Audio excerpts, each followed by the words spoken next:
What's up, guys? Ricci here, bringing you episode 11 of the F1 podcast. I am your host, Ricci, with your co-host, Andrew. What's up, guys?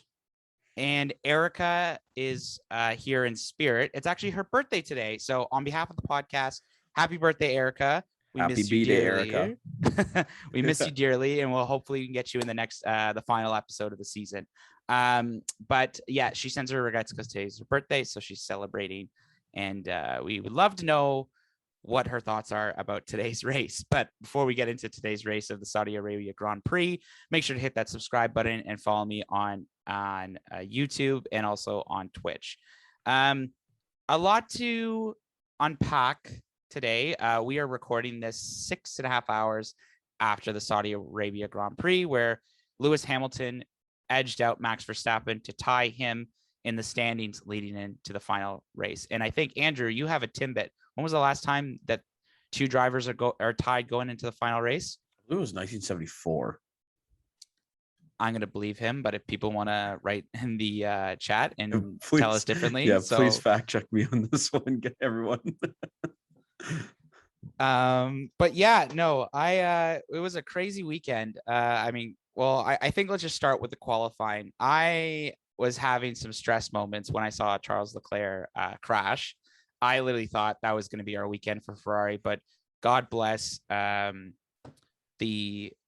engineers at Ferrari for able to fix his car, him to come. I think it was P4. He came back into the he came back in qualifying, and then he was able to get a good position here. But actually, I just have a note here before we kind of get more into the race. On behalf of the F1 podcast here, and we want to send our condolences and our best wishes to the Williams team as Sir Frank Williams passed away last week. So on behalf of myself, Andrew, and Erica, we just want to send all of our best wishes to the Williams team. And it was I don't know if Andrew, if you were able to catch the little ceremony they had this week. Before the race. It was quite touching. And, they had the thank you booklet at the paddock today, and we're just seeing a number of drivers going to sign it and team principals. So that was good to see, a good send off. And again, just on behalf of Claire and the rest of the team at Williams, the Williams family, all the best. So, on that note, we'll move into the race. Oh, sorry. I would say Sir Frank, I would say, is a pioneer in the sport. I think he lived out everybody's dream of being able to take a private team and have his own team in F1. You know how we joke around, on the F1 games or making our own team and whatnot and being the driver as well. But, Frank was able to live that dream. His hard work, his perseverance. His favorite quote was from, Top Gun with Maverick. I feel the need for speed. And I think he would have loved this track this weekend if he was here and being able to see how fast everyone was going on the Jeddah Corniche circuit. Let's just take this in perspective, Andrew. Sir Frank Williams was the team principal from its foundation in 1977 until 2020. During that period, he won 9 constructors championships and 7 drivers championships. And I don't know if you see people like Lance Stroll, Bottas, Valtteri Bottas, George Russell, Latifi, Lewis Hamilton, all say that they wouldn't be here if it wasn't for Sir Frank Williams. So Sir Frank has had such an amazing he's put such an amazing footprint in F1, and I was really happy that they maintained the Williams Racing name, because F1 wouldn't be the same without the Williams team.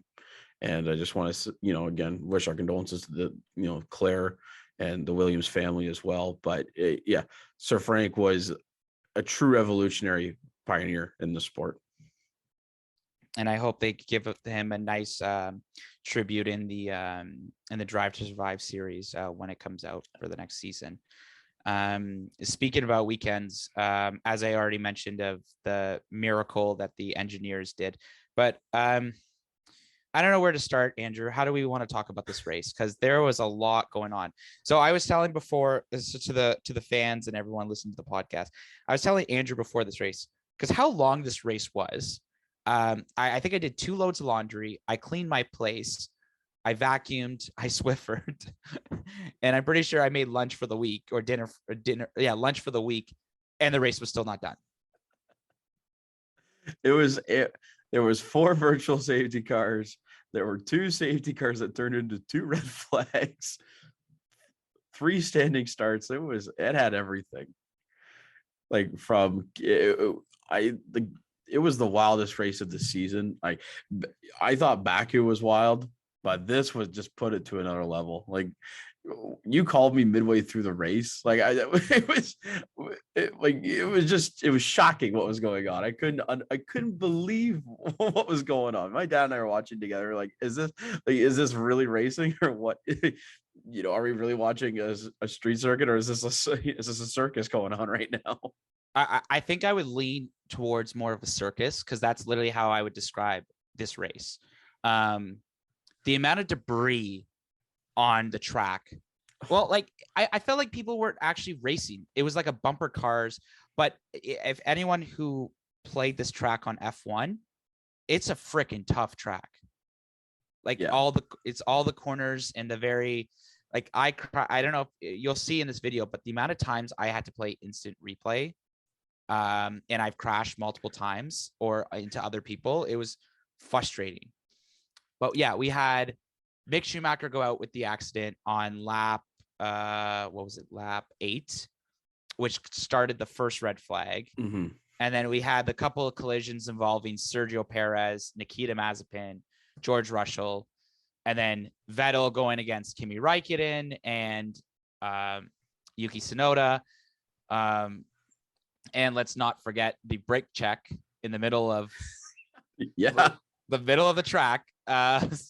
So the brake check from Verstappen on Lewis Hamilton. But yeah, go ahead. Sorry, go ahead, Andrew. I was gonna say, like, chiming to get into this. Yeah, it literally was a game of bumper cars. Like, I was listening to the post race show after, and Lando was kind of describing it since of how fast the track was and how the wind since it's really narrow and there's like the walls, right, and the wind just follows the walls. Like, in terms of the turbulence, you lose a lot of downforce on the track depending on where you are. So I think that could have had a big problem with it. But man, it was, it wasn't really like good quality racing at some points. Like, there was like accidents of guys hitting left, right, and center, and throughout the entire race, you could tell Max he wasn't happy starting in third, because he knew he could have started first with, how well he was doing to finish up Q3 yesterday, but then putting into turn, I think it was like 26 or 27, he putting into the wall right after turn 27, cost him that. So, he's trying to make up back places, and as a result, he's just fighting his way through. And when Max finds his way through, you could tell, but throughout the race, he was getting more flustered, more angry. And I had some point, I was thinking, okay, the blood is boiling, the water is boiling to a point where it's going to spill over. And that's clearly what happened on lap 37 of this race. After the 2 red flags, in which the first red flag, Red Bull got very lucky. Like, so the first safety car, big dirty tactics by Mercedes. I'll say this because Valtteri was going really slow against regulation, even to like super slow. But when the safety car window opened up, so that they could double stack in the pit lane, which, I've never seen GP swear like that over Max's radio. Dude was fuming, and I've never seen him be like that. So that already just angered Red Bull to begin with. So the safety car comes in. They decide to pull like a big gamble and absolutely stay out instead of going for the pits for new tires, in which played off for them because that's when the first red flag happened. So Max was then in first place, and he could change his tires for free, really, with the red flag. Oh, yeah. That was just like kind of like a big oh, yeah. Hamilton was pissed because of that. And that was like literally got like, in theory, Red Bull got a lifeline with that red flag because they weren't able, because with whatever was Bottas doing of occasion, like not really kind of going. And then all of a sudden Ocon was at the top there. Yeah, because so Max went onto the hards. Yeah. Couldn't get the hards warmed up on the reformation lap. Then they go formation. He gets like they go into turn one, right? Absolutely bend it into turn one. Max goes across and literally cuts off Hamilton as he's trying to stay on the circuit, which allows Ocon to get through Hamilton, and then Max goes to first. But of course, with the incidents back with Mazepin crashing out, with Checo getting sandwiched, unfortunately, by Leclerc, not much anyone could do in this tight, when how tight the circuit is, and people going 3-4 wide trying to jockey for position. There's evidently going to be accidents. So the second red flag hits, and Michael Massey does get a lot of shit from a lot of people, but it was warranted today. I've never seen, as an FIA, like the race director, making like offers to Red Bull between like with red flag, like saying, so would you be? So he first tells the Red Bull sporting director Jonathan Wheatley, he's like, okay, would you be okay with starting in second? Hold on, let me just talk to my team for 1 to 2 minutes. Let me get back to you. Yeah, thanks. Thanks, Crofty. So they go like, okay, so we're gonna start second as long as Ocon is in pole. And then Massey goes like, oh wait, no, it's not. My bad. You would start third, Hamilton second, and Ocon would be first. And then it's like, okay, got to go back to talk to the team. But I'm like, why doesn't he make a decision? Why does he have to make these offers? Maybe it's just to kind of like not get the stewards involved, but make a decision, Michael. It's your job. There was a lot of like kind of confusion. I was kind of confused in that portion of the track. Like, and then Warner was like, oh yeah, hold up. Let me just talk to my team first. Let me get back to you. No, what position is Lewis in? This all these little dynamics that was going on. It literally felt like there was supposed like a bargaining table. Like, yeah, it wasn't racing one side comes with an offer. Team 2 decides like, oh, maybe we don't want this. Okay, let me come back to you. It was a tough week. It was a tough race. Like I can understand why there's a lot of frustration online. And just to make matters worse, David Croft, he just tweeted. So after the race, we all knew what happened. Also, I want to give credit to Bottas for, in the last second of the race, he came in past Ocon. Kind of pissed because I'd rather have Ocon. I wish Ocon was there. And you can see Ocon was fuming. But we got the decision from the stewards because of the situation earlier in the race. And so basically the decision that they are saying is 10-second penalty imposed after the race. And this would be because of the car 33 braked into a manner which caused a collision with car 44 in turn 26. The sudden braking by driver of car 33, Max Verstappen, was determined by the stewards to be erratic and hence the predominant cause of the collision, and hence the standard penalty of 10 seconds for this type of incident is imposed.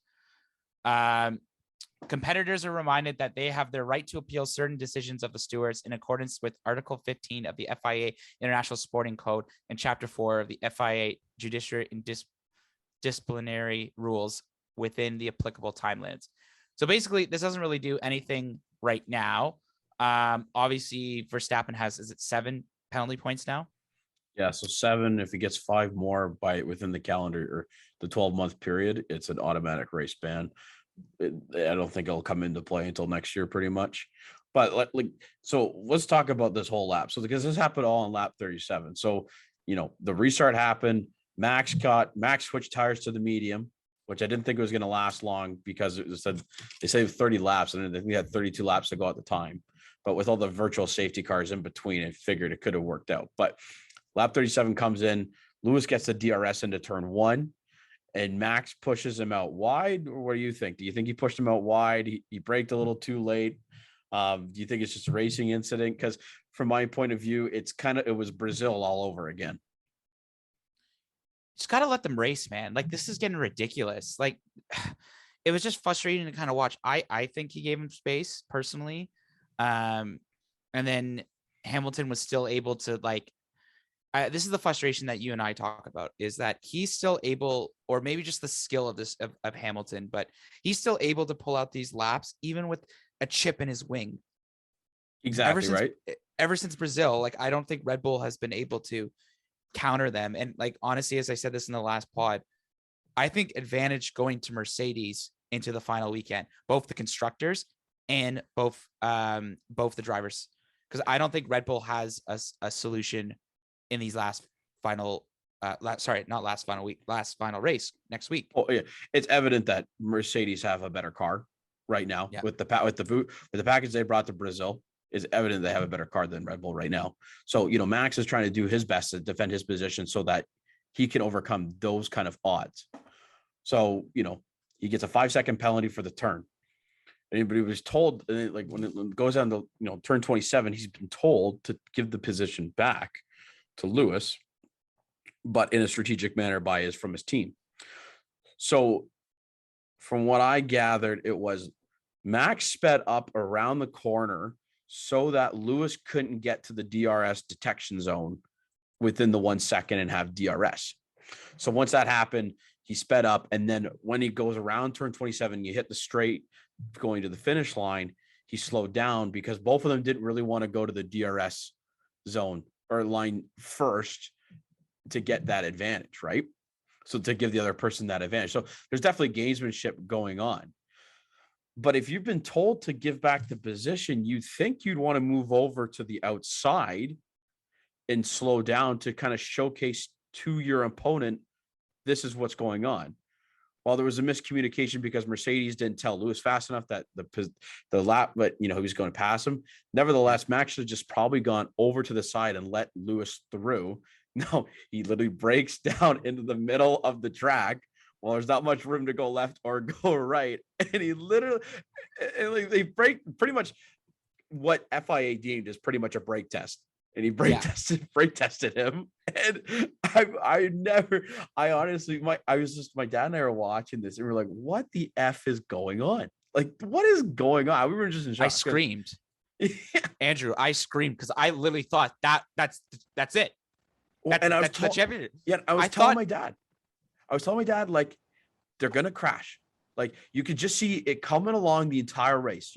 Everyone's trying to move. Like, Verstappen was getting pissed on all the restarts because they were going slow. It's just like, it was bowling to that one moment. And that was the moment that it chose to be.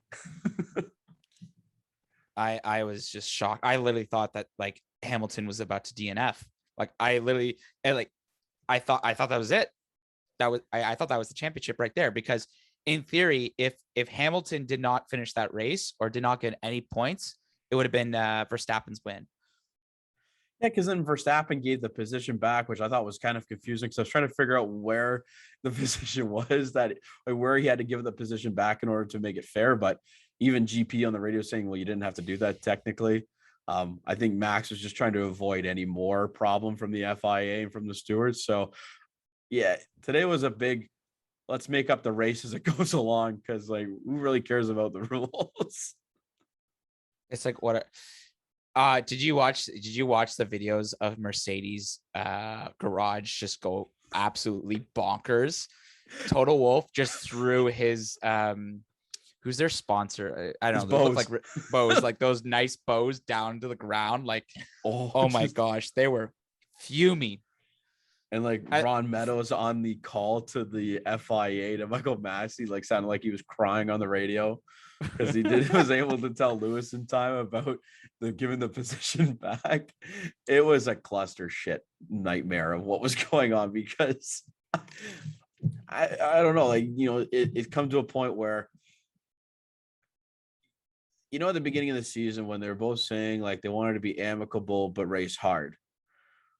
I find like the FIA is kind of like massage the rules a little bit, and they're trying to get it to this point where they're trying to get as much drama as possible going into the final race. And as a result, they kind of massaged rules and opened up interpretations to rules that have allowed them to go harder and faster with regards to how they race. And, Lewis claims that he races by the same book, and he claims that Max races by a different book. And then Max would probably say the same. Like he races because it's him. Yeah, he's saying that like there's been more stupid rule. There's been more decisions on white lines and on penalty, like on passing maneuvers, than there is been on just pure racing. And I thought what was hilarious was Vax winning driver of the day by the fans. You can clearly tell, the fans are on Max's side in this case. But I guess in the sense, it's like the FA have gotten it to a point where, yeah, now they're tied going into the final race of the year, but it was just an utter shit show today when it came to racing. Do they purposely want viewership in the last race? Well, that's what I don't know. Like, is this like, did the FIA do all these rulings to make it seem like that would be the case? Because it's 20 run races and now they're tied. Like, that's pretty incredible when you think about it. How many, after all these races, after all these variables that go into races, we're both stuck on the same amount of points going into the final race of the year. Max has the tiebreaker on him, I believe, because he has one more race win than Lewis does. But I don't know. Part of me wants to see good, clean, and hard racing, but I think the FIA has really opened the door up to an interpretation that is, allowed for these quote unquote dirty tactics sometimes that, affects races. And it clearly affected the race today because Mercedes pissed off Red Bull, then Red Bull pissed off Mercedes. And then it kind of came to a point where heads clashed and it was, a little ugly. Yeah. Great drama, but it's ugly racing. Well, it doesn't make the sport look good at the end of the day. Like this is like this, what happened today was like everyone's fuming. And I mean, I know our focus is so much on Red Bull and Mercedes today. And there's some highlights to go through of the week. Obviously, Ocon literally almost getting on the podium again today. Yeah. Good ride, a good drive. Like, look at even Pierre Gasly still killing it with AlphaTauri. Leclerc, Carlos Sainz, a nice, respectful 7-8 finish. Giovinazzi getting points for Alfa Romeo. And Lando Norris and Ricciardo getting points for their team too.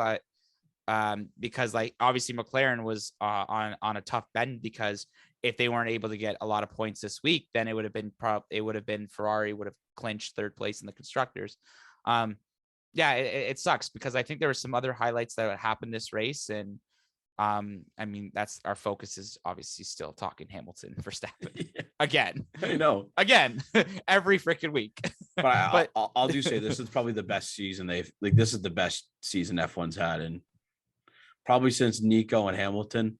I think more so than that because it was Mercedes dominance purely in 2016. It was more so who is going to come out on top between the two. Now it's like actual two constructors, two heavyweights going at each other every race. And it's going to make for a really interesting finish in Abu Dhabi. I forgot to mention that Nicolas Latifi came 12th. Oh, yeah. And that's good for him. I mean, it also helped that 1, 2, 3, 4, 5 drivers were out. But, these are the things that if once the grid starts opening up and drivers get eliminated, then you take those advantages. And we were able to see that with Ocon today. Because I obviously didn't anticipate him being that far up. You made a comment earlier about people being fuming. I was fuming during the race today too, because evidently enough, TSN likes to go to commercial breaks every damn time there's something going on in the race. Oh my goodness! I hope TSN you're listening to this. Honestly, I hope there's a listener who works at TSN Sports because it's a joke. Every time something goes on in a race. Monza, when Max crashed into Lewis, we had to go to commercial break. Since then, when the hell do we go to commercial breaks in a soccer match on TSN? Oh, wait, we don't. So why are we doing this when, in racing, there's continuous action? I know you have to get your ads in and plugs, whatnot, but do it during the safety cars. Do it when there's nothing really going on. Don't go mid-race, because evidently enough, Mick crashes out and it starts this whole fiasco. And we have to watch. And we missed it. We missed it. I was in the other room And then it went into commercial and I came back and there was a yellow flag. And I was like, what was going on? I had no recollection.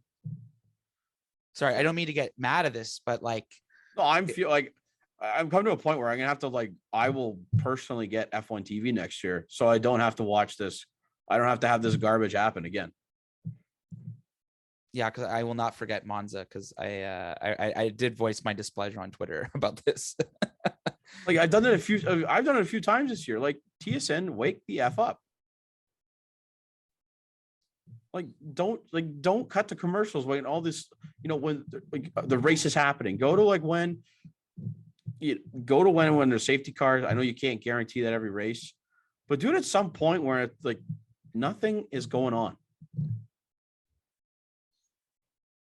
Yeah, I totally agree with that, and I hope that TSN. Well, like if TSN has something to learn, it's like I actually don't remember that a lot of this in 2020. Did you remember? Do they have? I think they died about, I think more so this year, maybe they're just getting unlucky with their commercial breaks. Yeah. Because anytime they go to commercial break, something seems to happen. Mm-hmm. It just takes away from the fan viewership of it. So that's my displeasure of the day. So Verstappen gives his view on the controversy Hamilton incidents. He says it wasn't worth fighting after mid-race penalty. No, I was watching. So I was watching the checkered flag post-race show, and they had Damon Hill, Anthony Davidson, and they had Paul DeResta discussing the race. They interviewed Toto. He seemed in higher spirits, but then they interviewed Christian, and Christian kind of looked like a man defeated. I'm not gonna lie. I think they know that Mercedes have the better car right now. And, Christian's got a team that keep the team spirits high. They won last year. They won in Abu Dhabi last year to close out the season. They dominated the entire weekend. Take that into this weekend coming up. Again, Abu Dhabi has changed their track layout. So it should be, they said, about 11 to 12 seconds faster overall. So more opportunities for taking over. So again, I hope it's going to be a fun way to end the season, but I guess in a sense, I just want it to be a clean race to end it. You know what I mean? I don't want Max going into Lewis midway through the race, taking them both out, and then Max winning on a technicality when they're tied, and he has one more race win than Lewis. I don't think Max would do that. I think Max would have class in that case and whatnot. I just don't want to see that intense, that purposely happening. I would rather much see them win it in a clean fashion. Yeah, no, those are all fair points, and I totally agree with you. And that's the fun part is that anything can happen in the final race, and would I be shocked that a crash might happen or something on the first turn if they're 1 and 2? And this is what made this season so great and so much more enjoyable than 2020. Sorry, 2020. Anything can happen. We've seen some pretty incredible turn of events happen in races. I'll never forget. Was it Azerbaijan where Lewis locked up on the restart? Yeah. That was probably one of my top moments. But maybe we could talk about this at the end of the year episode after Abu Dhabi. I guess my predictions going into the final weekend is I'm sorry, Red Bull fans. I personally don't see Red Bull coming back after this weekend. I think Lewis will overpass Michael Schumacher's record of most of championships. They will clinch the constructors, I personally think. I think Ferrari will clinch third position in constructors. But yeah, no, I don't know. I don't know where. That's kind of where I'm seeing next week go. But look, we've made predictions before, Andrew, and anything can happen in this sport. This is what makes this podcast so much fun. Yeah, for my predictions next week, I'm gonna go with you in the sense. Ever since Brazil, I don't know what they did to that car, but they put a rocket ship for the engine in the back. Because when you alluded to earlier, when Lewis broke his wing today, broke the end plates on his wing, and he was still setting fastest lap time after fastest lap time after fastest lap time. Like, it's like a rocket ship versus a Ford Fiesta out there right now. The car is just way too quick, and the speed is way too dominant, and all the momentum's pulling Mercedes' way. So I'm going to go with the Masters. Again, I'm sorry for Verstappen fans. I know that everyone doesn't want to see this. I personally would like to see Max win this year and overcome the Mercedes dominance in this era, because, this is kind of the end of this is what F1 is pitting as the end of the era of being of like that of like the non-balanced racing, right? Mercedes has been so dominant over these past years that it'd be nice to see Red Bull nip that prestigious award before we go into an era where cars are supposed to be more competitive overall together. But with that being said, I just don't see that happening, unfortunately. Lewis, I think, will win his 8th. Mercedes have clinched the constructors, in my opinion, no problem, hands down. I think with Checo going out today early on, that kind of sealed the deal, in my opinion. So I think Mercedes are the winning constructors for sure. But yeah, I think unfortunately for Verstappen fans, Lewis will win his 8th title. But I also think in this way, we have to, a lot of people rag on like Tom Brady and him winning his 7th Super Bowl. I think we really have to take in this moment if he does win. We're witnessing legit like greatness and legit history. And Schumann always said records are meant to be broken. Yeah. And I think, Lewis Hamilton has done a lot for the sport in terms of diversity, in terms of equity, in terms of raising awareness. And I cannot think of a better person to be able to be great while being able to do all this, social responsibility in the sport. I think it'll have a great look for the F1. They've made a ton of fans this year, and they're going to continue to make a ton of more fans going in the next year when there's more competitive racing. But I think Lewis winning his 8th would be a good way to end the season, in my opinion. Verstappen winning also be good. So I can see the positive in both outcomes, but realistically, I think it's going to be Lewis Hamilton winning his 8th. Yeah, and like I want to give kudos to like Lewis Hamilton and Sebastian Vettel and Mick Schumacher and other drivers that because I know the big thing that they've been pushing this year has been the race as one, and there was a lot of controversy just going to Saudi Arabia based on their human rights record, and Lewis made a comment, and I think it was the ESPN article by Nate Saunders. Uncomfortable discussions are gonna should come up, and I think these are some conversations as we grow this sport and be more pro LGBTQ plus and encourage more people to get into racing. I think like these are some of these conversations that we're going to have with some countries if they want us to come, if racing wants to come celebrate, come and encourage more people to get more involved. So I applaud a lot of the drivers for obviously getting behind this initiative, and I hope there's I'm very interested to see how 2022 is going to come. And but yeah, I just wanted to give a special shout out to obviously Lewis Hamilton. He had his helmet, LGBTQ plus helmet. I think Mick Schumacher was wearing some stuff today as well as Vettel had his I really want those shoes. I don't know if you've seen those. I think they're Converse, LGBTQ Converse. But yeah, no, I totally agree with some of these pushing more equity in the sport. So I think, sorry, go ahead, Andrew. I was say also big props to Vettel too this week for hosting a go-karting race. Oh, and yes. having I think like was it 8 women drivers in the field? But something that's like something just it's unheard of based on traditional current human culture in Saudi Arabia and the current landscape there.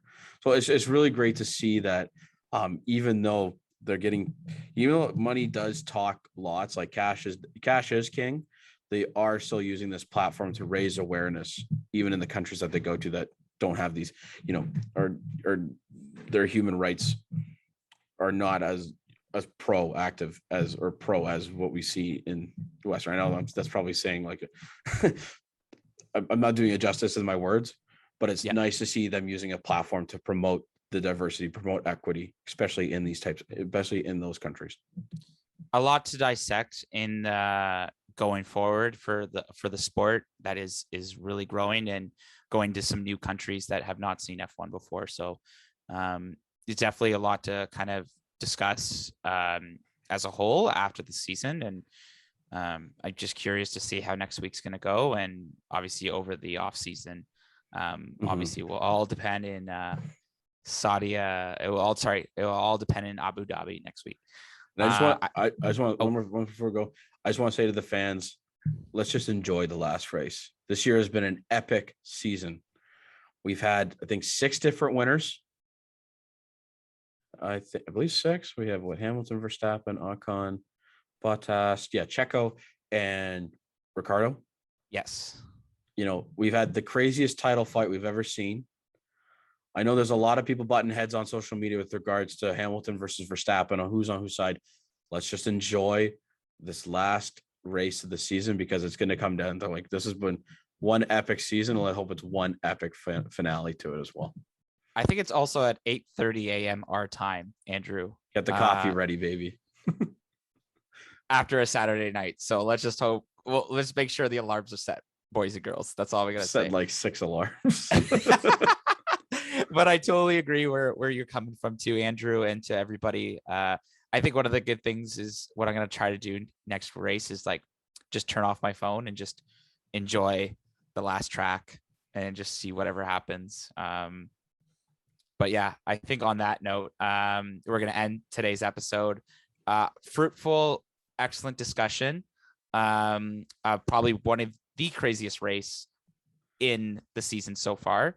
But hey, anything could happen next weekend. So on that note, make sure to hit that subscribe button. Make sure to follow us on YouTube and on Twitch and obviously our SoundCloud. And Andrew, as always, what should we do? Don't forget, like and subscribe. Like and subscribe. Do it for the last race, people. Like and subscribe.